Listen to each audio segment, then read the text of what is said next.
I never imagined the truth about my husband would surface 3 decades after his death.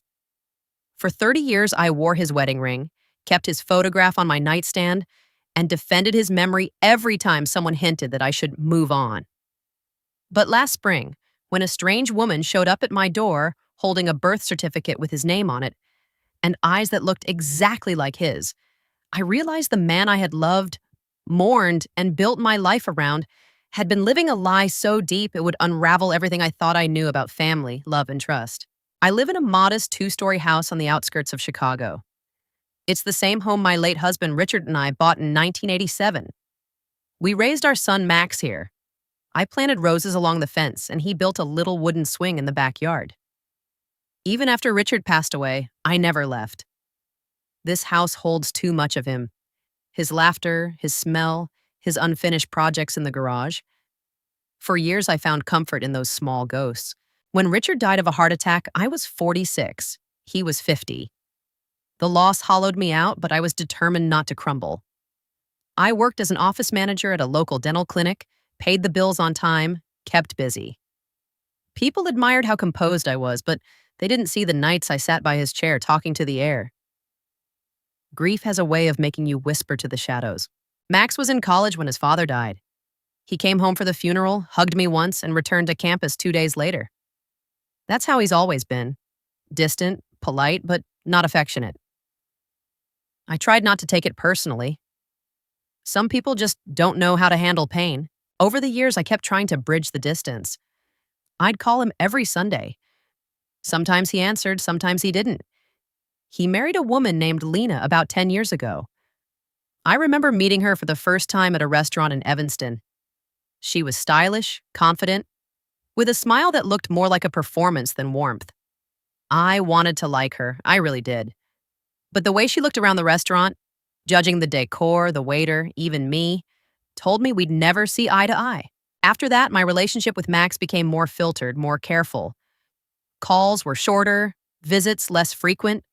They'd come for Thanksgiving, sometimes Christmas, but always with an air of obligation. I'd noticed Lena glancing at her watch during dinner, waiting for the polite moment to leave. I tried to ignore it. I told myself families change, that maybe I was just too sensitive. Still, I managed to stay busy. I joined a local book club, volunteered at a community center twice a week, and took walks around the neighborhood every morning. I wasn't lonely, not exactly. But every so often, I'd catch myself talking to Richard again, telling him about the people at the center, the new bakery down the street, or how Max never visited unless I reminded him 3 times. One cold February morning, I received a letter that changed everything. It was from a law firm in Madison, Wisconsin. At first, I assumed it was a mistake. I hadn't done business in Wisconsin in my life. The envelope was cream-colored, heavy paper, my name written neatly on the front, Mrs. Margaret Collins. Inside was a short, formal letter informing me that the estate of the late Richard Collins had a matter requiring my attention. My heart skipped. Richard's estate? That was settled decades ago. I had handled every detail, every account. There was nothing left unfinished, or so I thought. I called the number listed on the letter. A young man answered. "Good afternoon, Harper and Lang Associates," he said. "Yes, hello," I replied, my voice trembling slightly. "I received a letter regarding my late husband's estate. I think there's been some mistake." "May I have your name, ma'am?" "Margaret Collins." There was a brief pause, the sound of papers shuffling. Then he said, "No mistake, Mrs. Collins. We've been trying to locate you. The matter concerns an inheritance claim filed by an individual named—" He hesitated, checking something. "Sarah Thompson." "I'm sorry, who?" "She's listed as the biological daughter of Richard Collins." I remember the silence in that moment. It wasn't the kind of silence that happens when you don't know what to say. It was the kind that drops like a stone in your chest. I sat there, phone in hand, staring at the wall. The hum of the refrigerator filled the room. I could hear my own heartbeat. "I think you have the wrong Richard Collins," I finally said. He cleared his throat. "Ma'am, this file includes a copy of his death certificate, date of birth, and social security number. Everything matches." I hung up. I didn't know what else to do. My hands were shaking. The idea that Richard could have had another child felt absurd. Impossible. We were married for 25 years. He was a faithful man, or at least I thought he was. I sat on the couch for nearly an hour, staring at his old photograph on the mantel. Richard, with his dark hair, his easy smile, his hand around my shoulder. My chest ached. Could he really have kept something like that from me? That evening, I called Max. He sounded distracted, like he was checking his email while talking to me. Mom, it's been 30 years, he said flatly when I told him. Are you sure it's not some scam? It's from a law firm, Max. They had Richard's details. Everything. He sighed. Look, maybe Dad did something stupid before he met you. Don't let it mess with you now. Before I could respond, Lena's voice came through faintly in the background. Tell her to forward the documents to us. We'll handle it. That's how it started. Within a week, Max and Lena were at my house, sitting across from me at the dining table. Lena had brought her laptop, already typing, before she even said hello. We'll take care of everything, she said. These legal things can get messy. Just sign the authorization form so we can communicate with the firm on your behalf. I hesitated. Why would I need to sign anything? I can handle it myself. She smiled tightly. Of course you can, Margaret, but you don't want to get scammed. We just want to protect you. Something in her tone bothered me. Too smooth, too rehearsed. But Max just sat there, silent, his eyes on the table. I felt cornered. That night, after they left, I read the letter again. I looked up Harper and Lang online. They were legitimate. I couldn't sleep. I kept pacing the house, replaying conversations with Richard in my head. Little moments began to twist in meaning. The business trips to Wisconsin, the unexplained phone calls, the birthday cards that arrived from unfamiliar addresses, always addressed to his office. By morning, the story I'd believed for 30 years had already started to crumble. The next week, I called the law firm again. This time, I spoke with a woman named Michelle Lang, the attorney listed on the letterhead. She had a calm, professional voice that made it easier to breathe. Mrs. Collins, she said gently, I know this is difficult. The claim we received was filed by a woman named Sarah Thompson. She presented a birth certificate listing your husband as the father. There are also some financial records suggesting he made regular payments to a separate household for several years. I gripped the edge of the kitchen counter. You're saying my husband supported another family while we were married? That appears to be the case, she said carefully. But before we go further, we'd need your cooperation to confirm a few details. Her words blurred together after that. I could barely hear her. Another family. For years, Richard had told me those out-of-town conferences were just business. He'd bring back souvenirs, keychains, postcards, sometimes local chocolates. I used to keep them in a little box, thinking they were sweet gestures. Now, every one of them felt like a piece of evidence. I hung up, sat at the kitchen table, and stared at that box. It was small and wooden, carved with little flowers.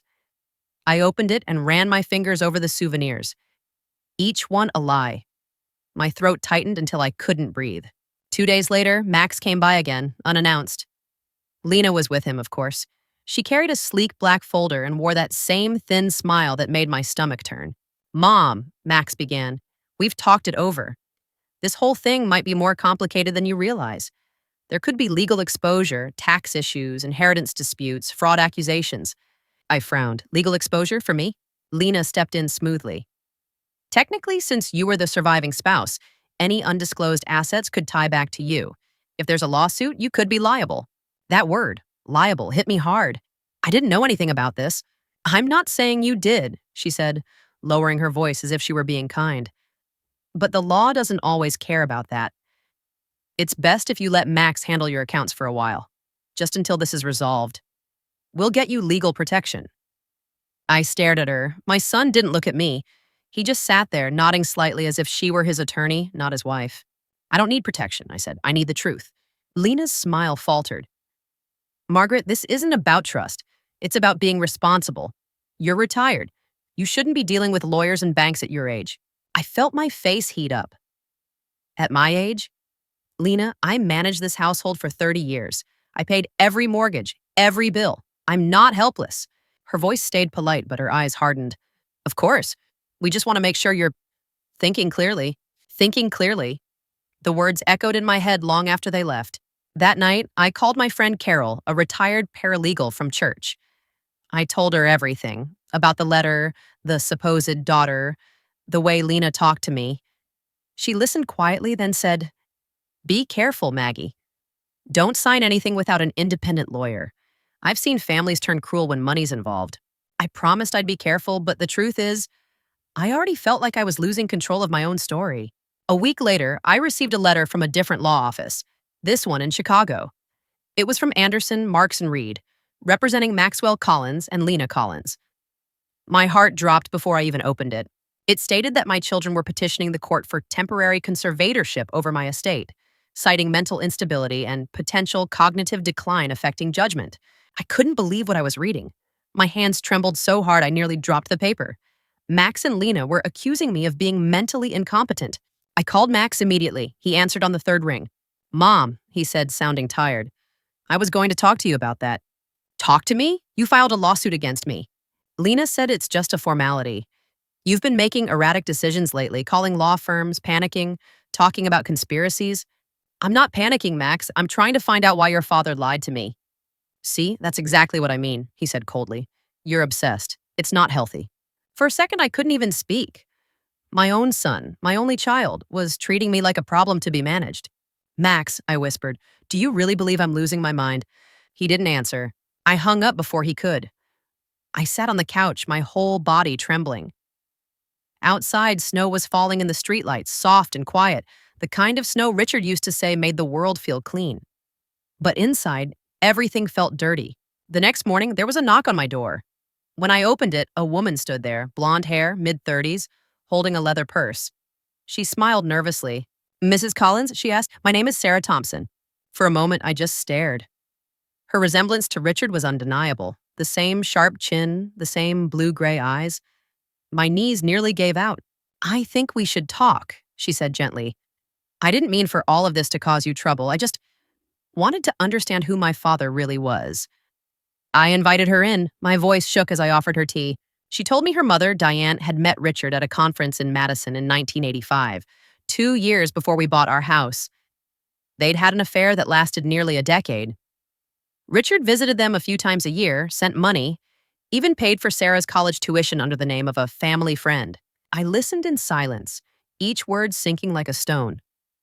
When she showed me an old photo, Richard holding a baby girl with that same crooked smile, I felt something inside me break, but not with anger, more like disbelief. When she left, she apologized again. I could tell she wasn't after money. She just wanted acknowledgement.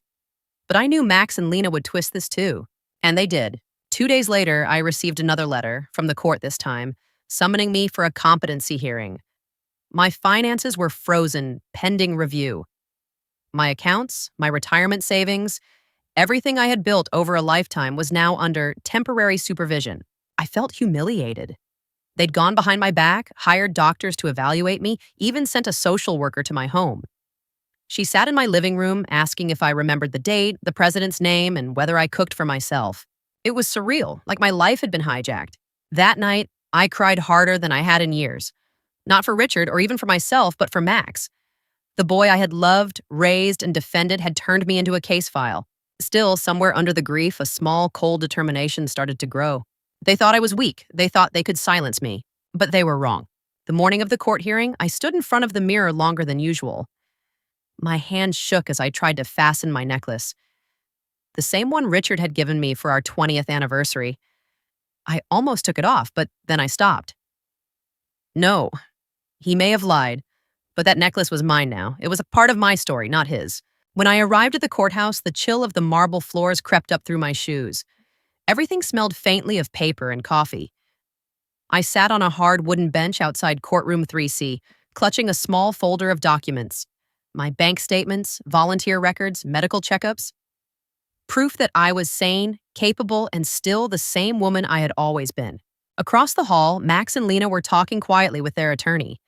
She wore a sharp gray suit and kept glancing toward me with that clinical, practiced sympathy lawyers are so good at. Max avoided my eyes. Lena didn't bother. When the bailiff called my name, my heart pounded so hard I thought I might faint. I stepped into the courtroom, took my seat beside my attorney, and tried to keep my breathing steady. Her name was Rachel Weber, a small, quick-thinking woman recommended by Carol. She'd called me the night before to go over everything one last time. "Margaret," she'd said, "stay calm, stay clear, don't argue. Just tell the truth. The judge will see through them if you let your dignity do the talking." That advice became my lifeline. The judge, an older man with kind but tired eyes, began the session by reviewing the petition. Maxwell and Lena Collins, he said. You are requesting conservatorship over Mrs. Margaret Collins' finances on the grounds of mental incompetence. Is that correct? Their lawyer nodded. Yes, Your Honor. Our clients have observed troubling behavior. Mrs. Collins has been exhibiting paranoia, irrational spending, and confusion about her husband's past. We're concerned for her well-being. Paranoia, irrational spending. I nearly laughed out loud. I hadn't bought anything more extravagant than groceries in months. Then Lena took the stand. She spoke with the smoothness of someone who'd practiced every line. Your Honor, Margaret has been calling strangers, thinking they're part of a conspiracy about her late husband. She's refused to let us help her with her bills. She's accused us of trying to take her money. Rachel leaned toward me and whispered, "Don't react." But inside, my chest was burning. When it was my turn, I stood up slowly. The judge looked at me kindly. Mrs. Collins, you may respond. I took a deep breath. Your Honor, my husband's secrets came to light after 30 years. I was blindsided. Any woman would be shaken. But I have managed my finances responsibly my entire adult life. I am not confused. I am betrayed. And that's not a condition. That's grief. A faint murmur passed through the courtroom. Rachel handed me a few documents to submit. My recent medical checkup, showing no cognitive issues. My volunteer log from the community center. A notarized letter from my bank officer confirming consistent financial management. As I spoke, I could feel my strength returning. I explained how Lena had pressured me to sign legal documents for my protection. How Max had withdrawn emotionally and followed her lead. I didn't raise my voice. I didn't cry. I just told the truth. When I finished, the judge studied me for a long moment. Then he turned to Max. Mr. Collins, did your mother's physician ever express concern about her mental state? Max hesitated. No, but did you consult her doctor before filing this petition? No, Your Honor. We were just trying to be proactive. The judge leaned back, unimpressed. Proactive can easily become preemptive control. You're asking this court to remove your mother's autonomy without any medical evidence. That's a serious request. Lena's expression flickered. For the first time, she looked unsure. The judge called for a short recess. I stepped into the hallway and leaned against the wall, shaking. Rachel handed me a bottle of water. You're doing great, she said. He's not buying their story. But I couldn't help it. My eyes drifted toward Max. He was pacing, running a hand through his hair. He looked nervous, almost regretful. Lena was whispering sharply to him, her tone low but tense. I wondered if he finally realized what he'd done. When we went back in, the judge asked to hear from Sarah Thompson. She had been sitting quietly in the back the whole time. I hadn't even noticed her until that moment. She stepped up to the stand, her hands clasped in front of her. Your Honor, she began softly. I'm the woman who filed the inheritance claim. I never intended to cause any harm. Mrs. Collins didn't know about me. She's been nothing but gracious since we met. I can confirm she's perfectly lucid, rational, and kind. I don't believe she needs anyone controlling her affairs. Her voice wavered slightly at the end, but her sincerity filled the room. For a moment, even Max looked ashamed. After closing arguments, the judge took a deep breath. This court finds insufficient evidence to grant conservatorship. Mrs. Collins, your financial independence remains intact. I didn't realize I was crying until Rachel squeezed my hand. It wasn't the loud, dramatic kind of crying, just quiet tears, relief spilling out after weeks of fear. The judge wasn't finished.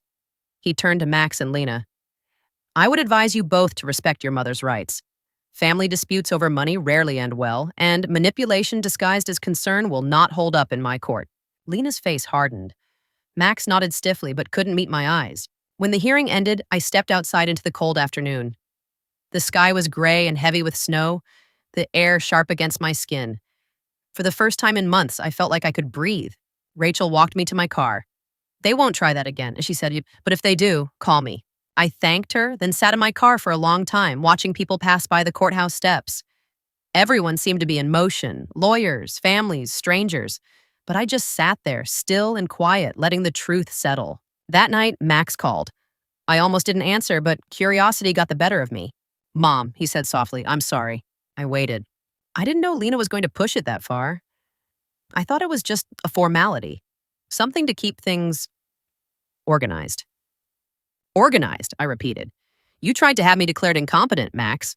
He sighed. I know, I was wrong, but you have to understand Lena was just... I cut him off. Lena was manipulating you and you let her? There was silence on the line. Are you going to forgive me, Doce? He finally asked. I didn't answer right away. Forgiveness felt too big, too soon.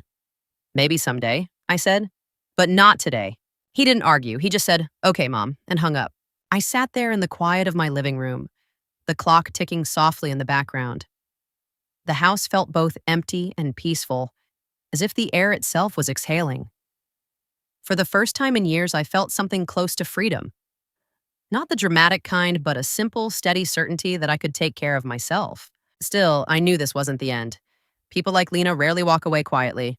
But now I was ready. The weeks after the hearing felt like waking up from a long, uneasy dream. Every morning, I'd sit by the window with my coffee. The same view of the maple trees out front, but everything looked sharper, cleaner somehow. The house was still the same, the street still quiet, yet it all felt different, because I was different. I wasn't living under their shadow anymore. But peace, I quickly learned, didn't come without its echoes. A few days after the verdict, I received an email from Max. It was short. Mom, I know you don't want to talk to me right now, but I'm really sorry. Lena and I are taking some time apart. I see now how much she pushed things. I should have stood up for you. If you ever want to talk, I'm here. I read it 3 times. The words, taking some time apart, lingered. Maybe he finally saw her for who she was, or maybe he just got tired of pretending that manipulation was love. Either way, I didn't reply, not out of anger, but because I didn't know what to say yet. Forgiveness, I've learned, can't be rushed. It needs silence before it can grow. In those quiet weeks, I focused on rebuilding. The first thing I did was go to my bank and unfreeze every account. The branch manager, Mr. Kim, smiled kindly when he saw me. Good to see you again, Mrs. Collins, he said. I read about the case. I'm glad justice worked out in your favor. He helped me review every document, making sure everything was back in my name. As I signed the final form, he said, You handled this with a lot of grace. Most people would have lost their temper. I smiled faintly. I did, just not in public. Next, I cleaned the house, not just tidying, but really cleaning. I opened boxes I hadn't touched in years. In the garage, I found Richard's old briefcase. The leather was worn, the lock still worked. Inside were papers, receipts, hotel invoices, some of them from Madison. For a long moment, I just stared at them. The ache came back, that familiar wave of grief and betrayal. But this time, I didn't run from it. I sat on the cold garage floor and let it pass through me. When it was over, I took the papers, fed them into the shredder one by one, and whispered, You don't own me anymore, Richard. Not your lies, not your secrets. It was the closest thing to closure I'd ever get, and it was enough. I started walking more. Morning walks turned into long afternoon strolls. Neighbors began to stop and chat again, something I hadn't realized I'd been missing. One afternoon, Carol invited me over for tea. She listened to everything, shaking her head when I told her about the trial. Families can be cruel when money's involved, she said. But you did the right thing standing up for yourself. I didn't have a choice, I said. If I didn't fight back, they would have taken everything. My name, my freedom. Carol smiled softly. That's the thing, Maggie. You always had that strength. You just needed a reason to use it again. She was right. I began volunteering more often at the community center, this time helping with a support group for older women dealing with family disputes, inheritance fights, manipulation, emotional neglect. Listening to their stories, I realized how common it was. So many of us spend our lives being polite, gentle, selfless, until someone mistakes that for weakness. One woman, Judy, told me how her son convinced her to sign over her property. Another, Nora, was battling her daughter-in-law for access to her grandchildren.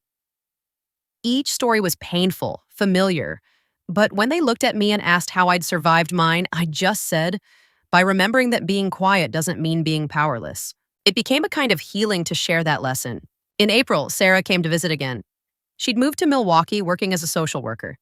She brought me a small potted plant and a photo, one of her own family, her husband and 2 little boys. I wanted to thank you, she said, for not hating me. I smiled. You didn't do anything wrong, Sarah. You were just born. She looked down, her eyes wet. I still wish things had been different. I wish I could have met him, Richard, as your husband. Maybe he would have been a better man if he'd lived honestly.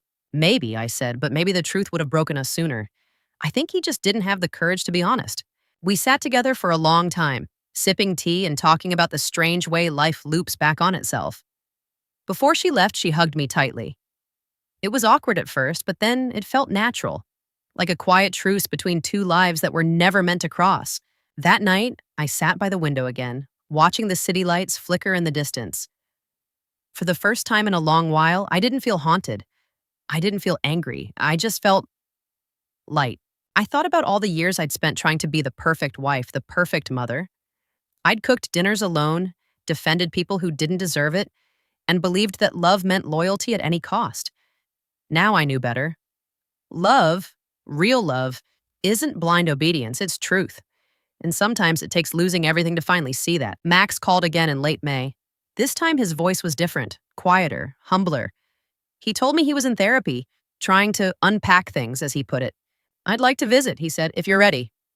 I hesitated, then said, you can come next Sunday, just you, Max. When he arrived, he looked older somehow, more tired, but softer around the edges. We sat at the kitchen table, the same one where he and Lena once cornered me with their plans. Now it was just us. I know I don't deserve forgiveness, he said, but I'm asking for a second chance. I looked at him for a long time. A second chance isn't given, Max. It's earned. You'll have to show me you mean it. He nodded, his eyes glistening. I will. It wasn't a perfect reunion, but it was a beginning. And that was enough for me. That night, I wrote in my journal, something I hadn't done in years. Peace doesn't arrive all at once. It comes in small, steady moments. The sound of your own voice when you finally speak up. The calm after a storm. The realization that you are still standing. When I closed the notebook, I smiled to myself. For the first time since Richard's death, the future didn't look like a shadow of the past. It looked like possibility. It's strange how peace doesn't feel like victory. It doesn't come with a cheer or a finish line. It just settles in, soft and quiet, like the end of a long winter. It's been almost a year since the court hearing. The seasons have rolled by, and I've built a life that finally feels like mine. I wake up early, make my coffee, open the curtains, and let the morning light fill the kitchen. The house used to feel too big, too full of echoes, but now it feels lived in again. I talk to myself sometimes, but not out of loneliness. More like keeping company with my own thoughts. Max visits every few weeks. We're rebuilding slowly. The first few visits were awkward, filled with polite conversation and long pauses. But over time, we found our rhythm again. He helps me in the yard now, trims the hedges, fixes the loose boards on the porch. Last week, he brought me a new pair of gardening gloves. A small gesture, but one that meant more than an apology ever could. Lena hasn't reached out, and I doubt she will. From what I hear, she moved back to her parents' house in Minnesota after their separation. Part of me still feels angry when I think about her, but I've stopped letting that anger take up space. She'll carry her own lessons. I don't need to carry them for her. As for Sarah, she's become a quiet presence in my life, too. We talk every month or so. She sends me pictures of her kids. I send her recipes and little notes. I never thought I'd find something good in the ashes of Richard's lies, but she's proof that sometimes truth can still give birth to grace. I kept one photograph of Richard.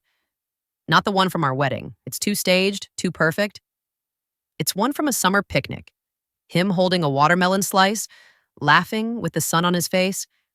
I keep it in a drawer, not on display. I don't look at it often, but when I do, I don't feel rage anymore.